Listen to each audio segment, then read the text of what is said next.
Welcome to Wolves of K Street podcast with Brody Mullins and Luke Mullins. Thanks for joining us.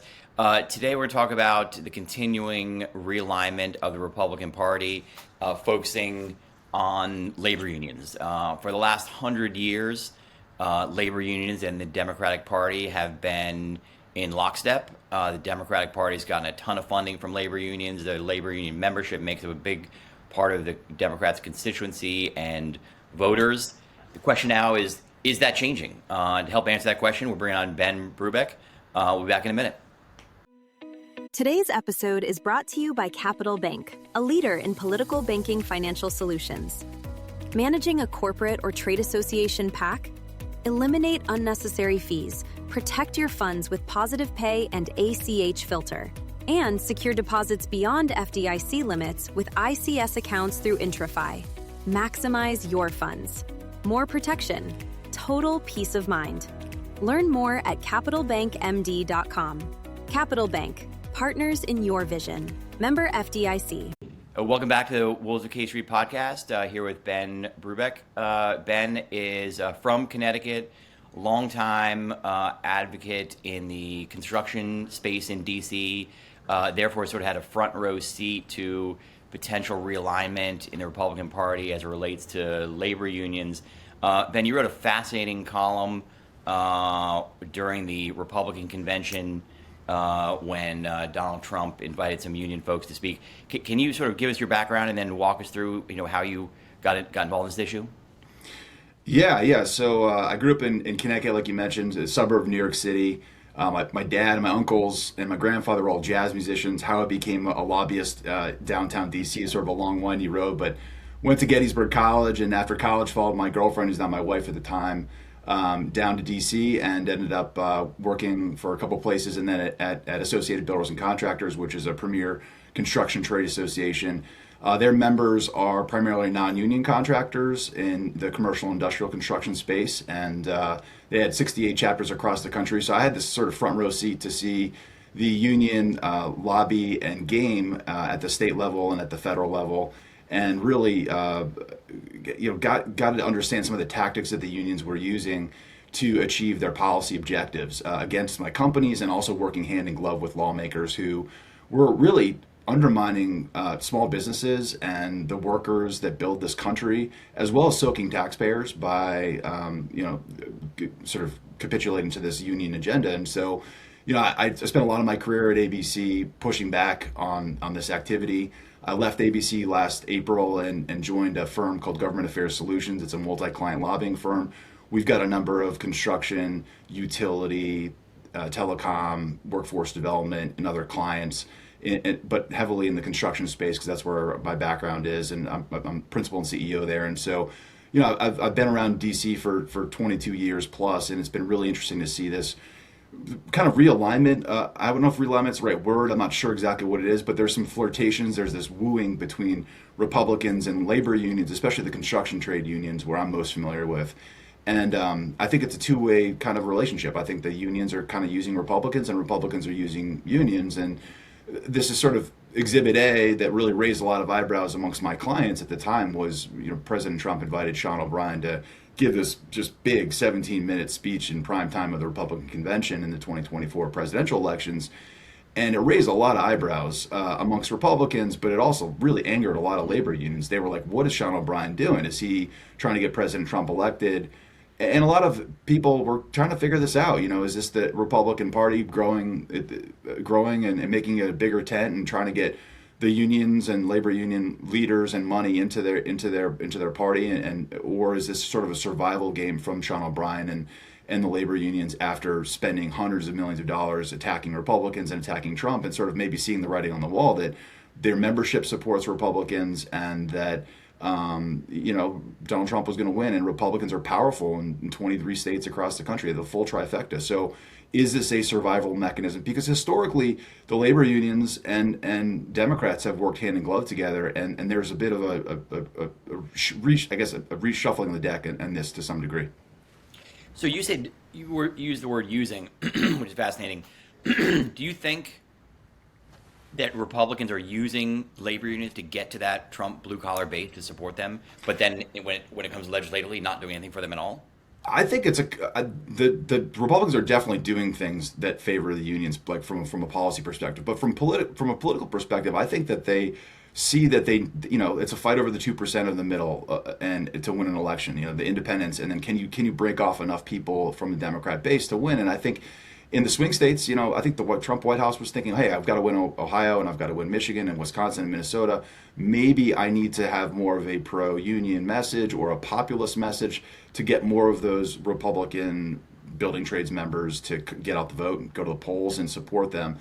And that really is at odds with what the building trades unions have done, as far as spending and endorsements over historical years. And so I think Republicans have benefited from that politically, but labor unions have certainly benefited from a policy perspective from this. So we've seen the Trump administration push for, pro-labor secretary Lori Chavez-DeRemer, for example. Everyone sort of said that was Sean O'Brien's handpick in order not to endorse Kamala Harris in the election. And he was down there at Mar-a-Lago with Lori Chavez-DeRemer when Trump announced that pick. That raised a lot of eyebrows in the business community, something very unorthodox. And then you've seen the Trump administration do stuff like continue Biden policies that require what they call project labor agreements on federal construction projects.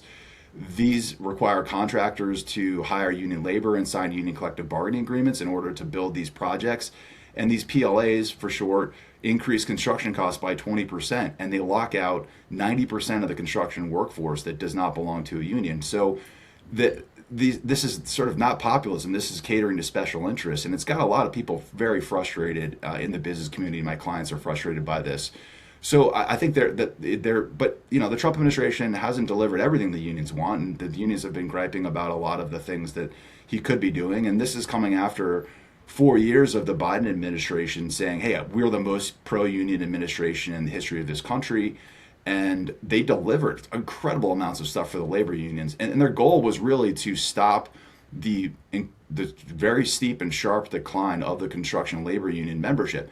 80 to 100 years ago, 90% of the construction workforce was union. Today, 90% is non-union. It's a record low union membership. So they've turned to their politicians to stop this decline, and they're working with Republicans to do this. It used to be where the unions would go out and intimidate and sabotage, and there'd be violence on job sites and organizing campaigns.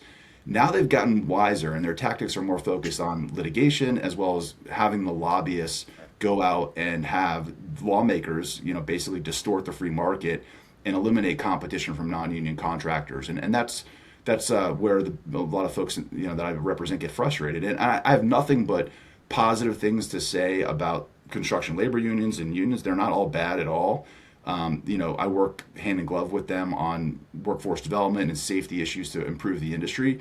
But where I do get frustrated is where they use politicians to sort of cut out competition, and ultimately taxpayers pay that price, and non-union workers suffer. And so we've seen this new tactic kind of emerge instead of the old tactics, and it's a fascinating just look at a trend in modern politics. Yeah, two things that are worth noting that you mentioned in your paper. One is that the Teamsters have in the past endorsed Republicans. Overall, labor unions have been in bed with Democrats, forever. They both have the same core constituency, but the Teamsters did endorse Richard Nixon, Ronald Reagan. I think you said George H.W. Bush.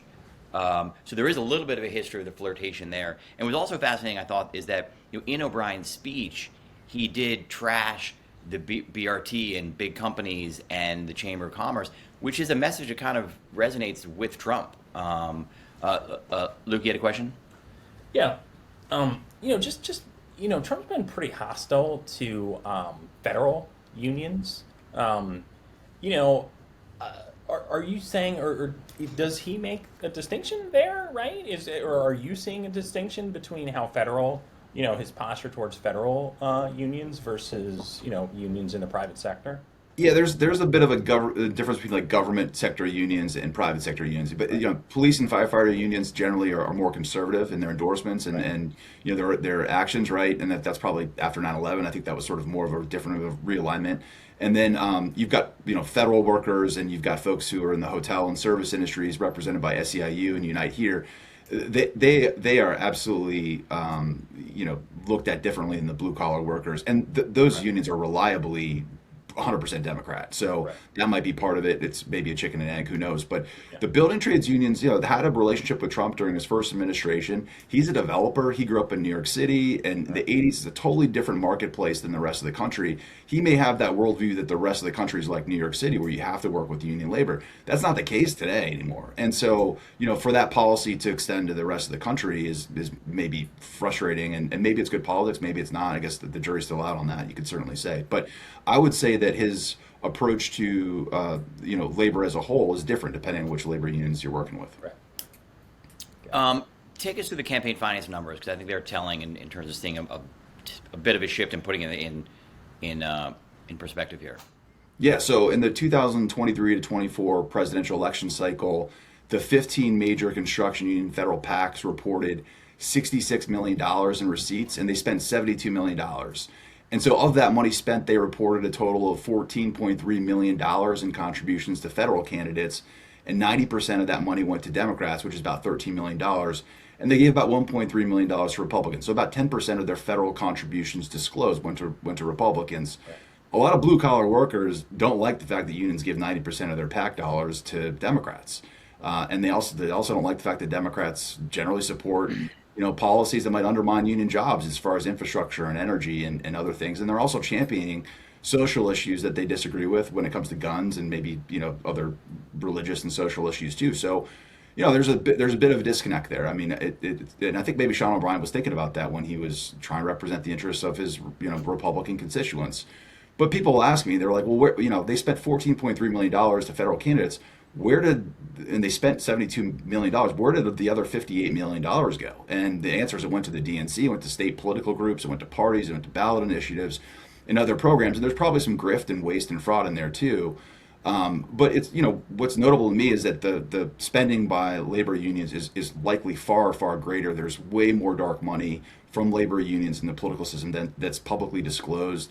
And almost all of it's benefited the Democratic Party candidates and incumbents. And collectively, I think labor unions are one of the biggest piggy banks for the Democratic Party. And I think the average voter just doesn't understand that and understand why it is that way.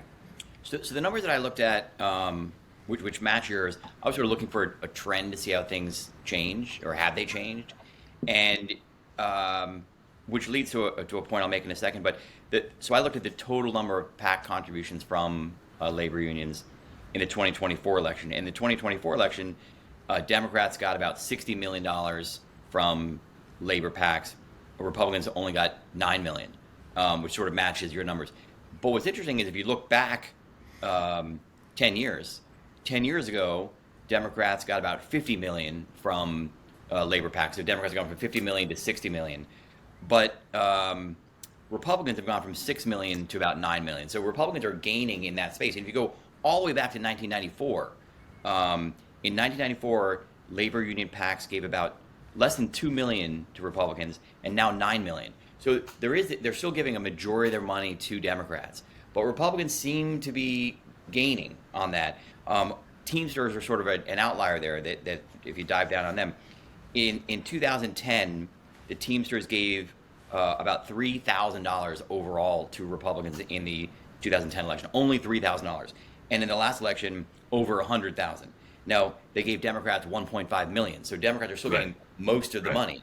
But you do see this increase, which is fascinating, and I think that goes to your broader point, which is really fascinating. That is, there's this disconnect between the leadership and the membership. That the leaders of almost all these unions, 90% of them, are in bed with Democrats and do whatever Democrats want and are piggyback for the Democratic Party, and that's how it exists. But their membership are Trump people these days. They're much more Republican, partially because of those social issues. But that's just a fascinating dichotomy. I don't know how that has existed for such a long time now. Yeah, I think your numbers are right, and it sort of tracks the trend. And we're seeing Republicans in Congress, from like deep blue states like Ohio, or sorry, not Ohio, I'm sorry, like Illinois and California and New Jersey and New York and New England, take union money and seek union endorsements and celebrate it. It used to be you'd hide that stuff, and then maybe you'd have someone that could throw you a bone every now and then, but they're actively out there doing it. It's probably like 20 to 40 Republicans that have, a public pro union relationship. And, there's varying degrees and colors of that rainbow in terms of what they would do as far as enacting the labor union agenda. But we've seen the labor unions do this playbook at the state level too. And in Ohio, this happened quite a bit, where they realized Republicans had a trifecta. The 23 states are totally controlled by Republicans in governorships and legislatures. And they'll go in and they'll say, well, we're going to get absolutely destroyed. They're going to pass right to work laws, and they're going to undermine our ability to have these monopolies that we've been lobbying for, the local level and the state level forever. So we're going to try to just basically install some people that are friends of ours in the Republican Party that can block these reforms that are good for taxpayers. And so, that strategy has played out in a lot of red states over the years. But back in 2010, the Obama administration midterm elections were a disaster for Democrats at the state level. And so you saw a lot of Republicans take control of legislatures and pass right to work laws, which prohibit compulsory union membership. They enacted restrictions on project labor agreements and repealed prevailing wage laws. And so the building trades union really got crushed, and they started turning to federal politicians to help sort of undermine that from happening at a national level. You said 20 to 40 Republicans are pro-labor, you think? Yeah, in Congress, yeah. I'd love to know how that overlaps with the number of new populists. As in, it seems like we talk a lot on the show about the rise of populists. Populism in the Republican Party is still a minority of the party. I think we just talk about it a lot because it's so interesting. And I wonder how much that overlaps with these pro-union. Are they the same people, or is there two separate sets? It'd be fascinating. Yeah, I think people are maybe getting confused about what those terms are. But you look at someone like Senator Josh Hawley, who kind of out of nowhere decided he was going to be a champion of labor unions. He introduced a suite of bills that were pro-union to some degree. A lot of the business community has been pushing back on that suite of bills, and with Elizabeth Warren and with Bernie Sanders and with AOC. I mean, he's right in bed with those guys. Right. There's Congressman Fitzpatrick from Pennsylvania. He's kind of the foil to Senator Hawley in the House, and these guys are, at least in the House side, they are in districts that are union heavy, and I would be honest with you, a lot of these guys might not be in Congress anymore if these gerrymandering activity and relationships happen at the state level. They may get redistricted right out, and so maybe they're a dying breed too, just by this whole development, which is another interesting thing to watch. It's tough to really know how this will emerge. A lot of folks are looking at what J.D. Vance is doing with labor unions. He may be the face of the Republican Party once President Trump is done, and how is he kind of engaging on these issues, and is he a true populist or not? And I think the jury's still out on that. But the White House has certainly been incredibly friendly to labor unions, and it's shocking considering what the construction aid trade union said. I don't know if you saw any of the clips I sent you, but they went on Morning Joe and basically called Trump a loser and spent hundreds of millions of dollars trying to get him defeated in this election cycle, the last election cycle where Biden was successful, and in the first election cycle. And so it's almost maddening to folks in the business community, like, how come President Trump keeps giving these guys so many chances? It doesn't make any sense. So there's got to be a political angle to this, right? Well, Ben, can I ask you, it's been my sense that a lot of Trump's outreach to unions is sort of rooted in cultural issues like working class solidarity, things like that, even though Trump is obviously not a working class person. But it sounds like you're saying that Trump, in his second term, has also been delivering victories or delivering policy that benefits unions. Can you which policies would you point to? Yeah, so I talked about this project labor agreement issue. They're continuing this Biden administration policy, which steers taxpayer-funded projects to unionize labor and union contractors, and that increases costs by 20%. So there's a good example there. I talked about Labor Secretary Laura Chavez-DeRemer. I think there are things that the Trump administration hasn't delivered for labor that they want. So like it's not they're not getting 100% of what they want, right? But it's probably, the way I look at it is like it's a pendulum, right? So the Democrat administration goes so far to the left, so pro-union, that when Republicans are in office, the stakeholders think that they're going to restore that balance. The pendulum's going to swing the other way. The pendulum doesn't always swing fully the other way. It's a slow war of attrition, and so the labor policies kind of stay, or at least aren't completely wiped out. And so that gets, I think, frustrating for folks in the business community. But I think you're right. I think Trump he's not necessarily catering to the unions, but he's communicating to the unions directly. He's kind of bypassing the labor bosses, and he's talking to them directly and saying, "Hey, look, the membership, the membership." He's saying the Democrats have sold you out. They passed NAFTA. Your jobs have gone overseas. Your quality of life is no good. Manufacturing's been hollowed out. The middle class has been hollowed out, and that's because of Democrat policies. I'm here to stop immigration, and I'm here to help you have a better life, and kind of get right to the heart of those issues that I think are kitchen table issues that Democrats have lost sight of in a lot of ways, I think, as they kind of get more deep into these cultural issues. Mm-hmm. So, so many different ways to go there. I think you mentioned that only 3 Republicans have supported the PRO Act. So it's still like a small number of Republicans, but this footsie is definitely going on. We see it on Davis-Bacon, also the prevailing wage. I wrote a story a couple years ago for the Wall Street Journal that looks at the same issue from the other point of view, which is the sort of the loosening of the grip that corporate America had on the Republican Party. And I had an anecdote about Steve Daines, that when Steve Daines, the senator, when he first ran for Senate in 2014, he raised $7.5 million, and about 25% of that was from corporate PACs. And then when he started looking at his reelection, he realized that he decided to become more populist, and he came out against the Chamber of Commerce, and he was against the XM Bank, and started bashing big companies, and therefore he started raising a lot of small dollar donations. At the same time, he started raising less money from corporate PACs. So in 2020, he raised $30 million, about 4 times as much as he'd raised the first time. But only 10% of his money came from corporate PACs. So he was less dependent on corporate America and more dependent on small donors. So what does he do? Well, then he comes out for prevailing wage and Davis-Bacon, one of, I think, 7 or 8 senators that year who voted, 7 or 8 Republican senators who voted with unions on that issue. And I wonder if that's part of the change, too, is that as Republicans are getting less money from corporate PACs, they're just less beholden to them on issues like Davis-Bacon, and therefore more open to doing things that help regular Americans, in many cases, union workers. Yeah, I mean, it could be a chicken and egg situation too. I mean, I think what I see from the inside is that the building trades unions go to Republicans and say, hey, don't slay our sacred cow. We love Davis-Bacon. We want to make sure union wages are required on federal and federally assisted construction projects. And the Republicans do they look at this closely and they think, well, this vote I'm taking is meaningless because it's not going to pass the Senate. They don't have 60 votes to pass it.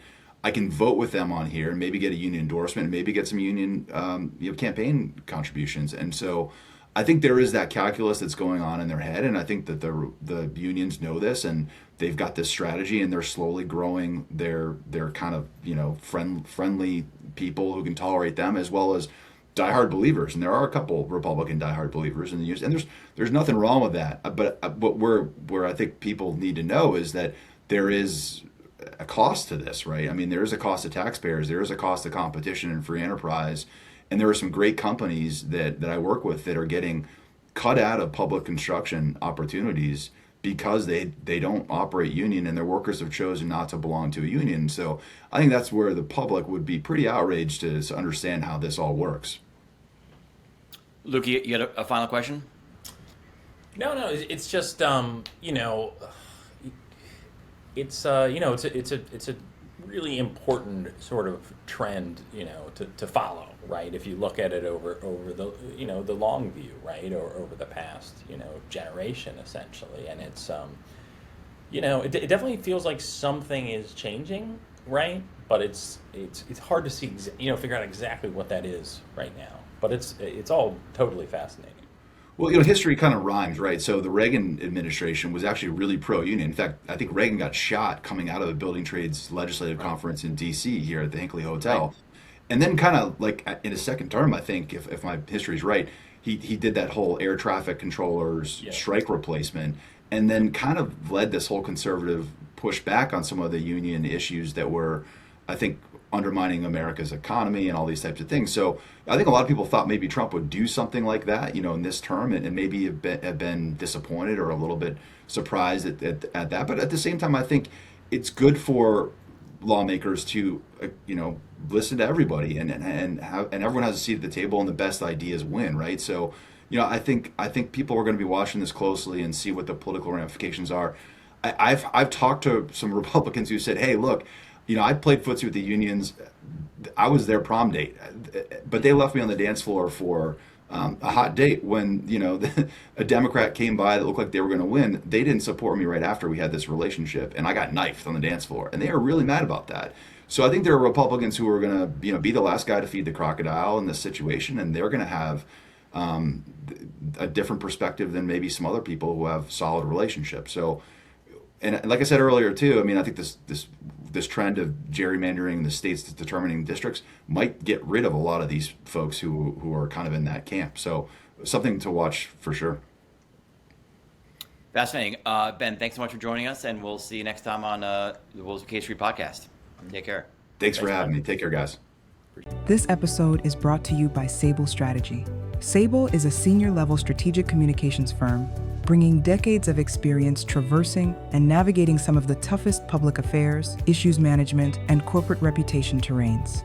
Media relations experts and trainers, digital strategists, creative directors, advertising executives, and writers. We approach every communications challenge with grace, grit, speed, and agility, whether in Washington or another wilderness. Learn more about how we can support your public affairs needs at www.sablestrategy.com. Luke, what do you think? Yeah, so that was fascinating, and as Trump is so non-ideological and transactional that it's hard to make sweeping generalizations really about anything he does with regard to policy, and he has been very hostile, right? Certainly to federal unions in his second term, but it does seem that things are changing, more broadly with how Republicans are embracing at least union members, right? I mean, that's the key here, right? Is that, there's two things, right? There's these cultural appeals, which they certainly are making, and then there's policy, which, it seems like there's been some movement at the margins at the least, and maybe more towards unions, but I don't know. I'm fascinated by this issue, and I do feel like we're in the middle of something. We don't quite know what that is, and we've got to just keep watching and see what happens. Yeah, I totally agree. My two takeaways are, if we were to have this conversation 2 years ago, we'd say, only a few members of Congress seem to be pro-union. Marco Rubio is pushed for, raising the minimum wage and making it easier for people to join labor unions. And so did this little-known Republican senator, freshman from Ohio, J.D. Vance, and obviously Josh Hawley.